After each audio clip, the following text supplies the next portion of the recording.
caliphs of Hazrat Sallallahu Alaihi Wasallam,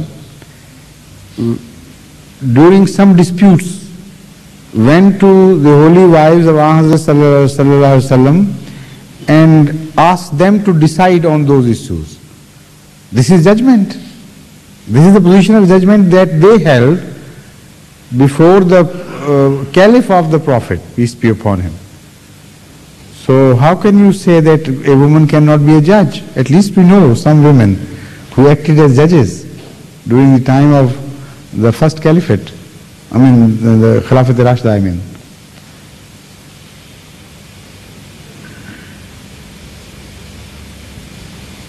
Yes, please.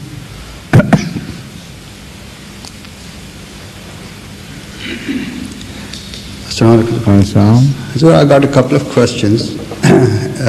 They may have been asked earlier on when I wasn't here. After Mr. Bashir Hayat has set the pace, everybody wants a couple of questions and no less. Right?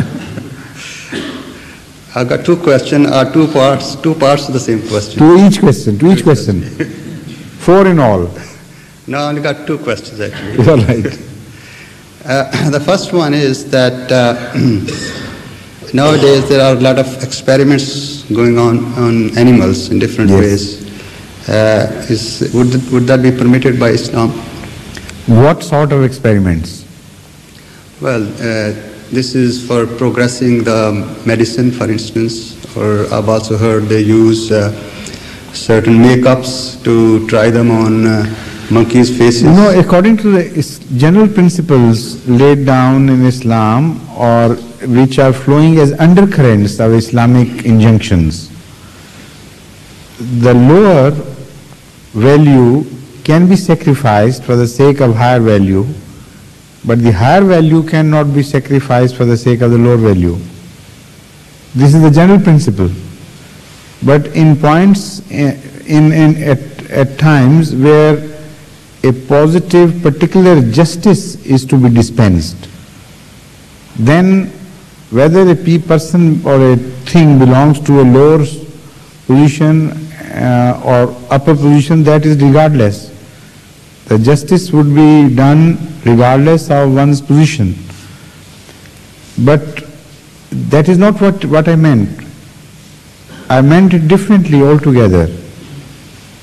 In principle, Islamic injunctions are based on the sum total of good values as against the sum total of bad values, and if something is overwhelming in its good character, then it would be permissible. If it is overwhelmingly bad in character, then it would not be permissible. So this is what the Holy Quran has also laid down in clear terms, that according to the Holy Quran, in all those things which have been permitted as halal, their good points overwhelm the bad points of other things. And so in sharab and in wine and in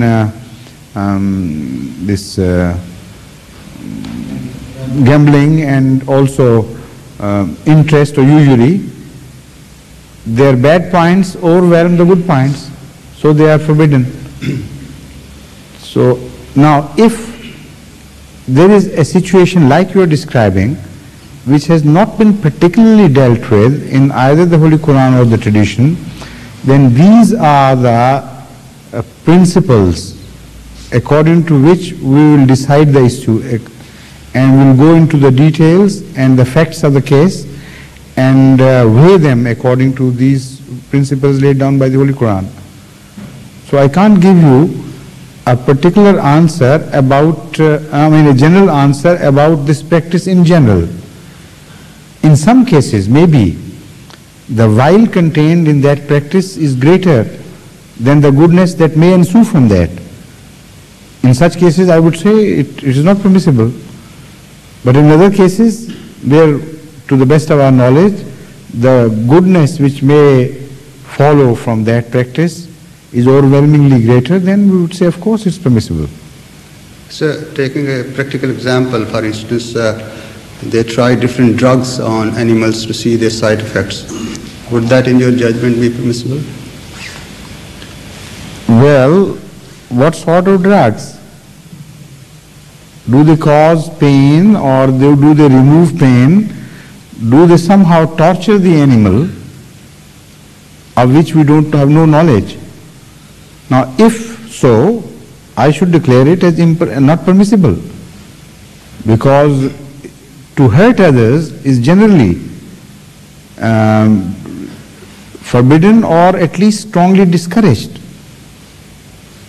I mean, this applies to everything. Even to the birds, Muhammad has declared that a mother bird should not be tortured on behalf of her babies, young borns. So this is a general principle of Rahma which applies on every situation. But out of necessity, if there is a must, there is no way out, of course then you can accept this position and adopt the lesser evil. But here I don't know. I mean, unless I know the facts, sometimes I have heard, and some animal lovers have protested very strongly, and I not only sympathize with them, but I agree with them, that just in the name of science, if you go on torturing life as such, claiming at the same time that they belong to the lower order, it doesn't make any difference, I don't, condone this at all. But if something is necessary, for instance, since a person is dying and a kidney of an animal is required, then this is a comparison where higher value will be preserved and the lower value would be sacrificed for his sake. And there is no way out. In such a situation, you can even eat the flesh of swine. So this principle, though largely understood, becomes sometimes very difficult in application. One has to judge very minutely and carefully all the pros and cons, and sometimes one finds oneself at a loss. So no general thumb rule can be given to you. Individual cases got to be assessed. Yes, assessed, and very carefully so, with all the factors. My second question, sir? Yes, please. Nowadays there is a race going on in this modern world for atomic weapons. If there was a true Islamic State today, would they take part in this race? In what?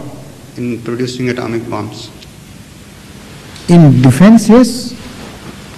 When you have lost mutual trust, and even if you are a Muslim and you know positively that you would not act wrongly or wrongfully to the other party, you still do not have faith in the other party, and you don't know whether they will also reciprocate your goodwill and good actions.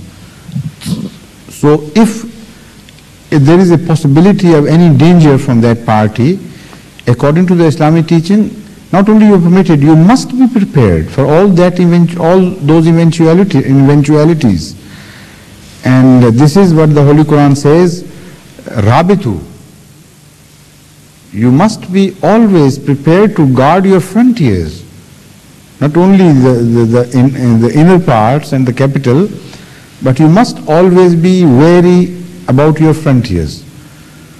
So if there is the remotest possibility of the enemy attacking you, and if the enemy is immoral, and you can't expect any limits from the enemy, then you should also be prepared exactly to that account, to that extent. But you should never misuse such a deadly weapon as atomic bomb, and such a horrid weapon as atomic bomb. Thank you, sir. Yes, please.